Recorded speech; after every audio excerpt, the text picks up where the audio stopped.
Здравствуйте, меня зовут Иннокентьева Аина Нургуновна. Тема моей исследовательской работы называется «Балках. Якутская национальная посуда». Мы, живущие в 21 веке, имеем огромное богатейшее наследие, оставленное нам нашими предками. В нашем школьном музее Олох-Оңостута, основанном почетным учителем России Николаевым, хранится Балках большой, который был найден из нашего села.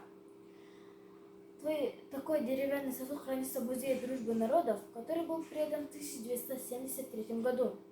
Интерес к культуре нашего народа никогда не угасает со временем. Также изучение культуры других народов, поиск сходства в наших культурах также всегда вызывает большой интерес. Цель работы – формировать интерес к уникальной материальной и духовной культуре якутского народа. Задача – изучение Балках как разновидность якутского чарана, материал изготовления, стиль украшения. Систематизировать собранный материал, сравнение Балках с традиционными сосудами других тюркских народов. В данном исследовании использовался сравнительный метод историзма. Балках – разновидность чарана. Балках, который хранится в музее нашей школы, круглодонный, покрыт зональным орнаментом из выпуклых валиков и в форме скифского котла с высоким коническим поддоном. Высота 308 см, окружность 303 см. Малый Балках высотой 13 см, окружность 47,6 см. На шее украшен геометрической резьбой урага аю.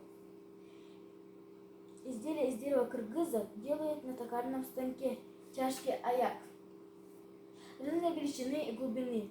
Некоторые из них бокалообразной формы, другие широкие. У казахских народов кумыс перед тем, как подавать гостям, наливали в деревянные глубокие миски тыгыны. Эта посуда украшалась резьбой, инструктировалась костью и серебром. Вывод. Якутские чараны, которые мы имеем сейчас, возникли в результате своеобразного скрещения местных форм круглодонных сосудов и заимствованной формы сосудов других народов. Окончательное оформление чарана произошло, по всей вероятности, довольно поздно. Балках и сосуд для питья кумыса других тюркских народов очень похожи по форме. Также имеют орнаментальные украшения, назначенные сосудов тоже похожи. Они применяются в основном для молочных продуктов.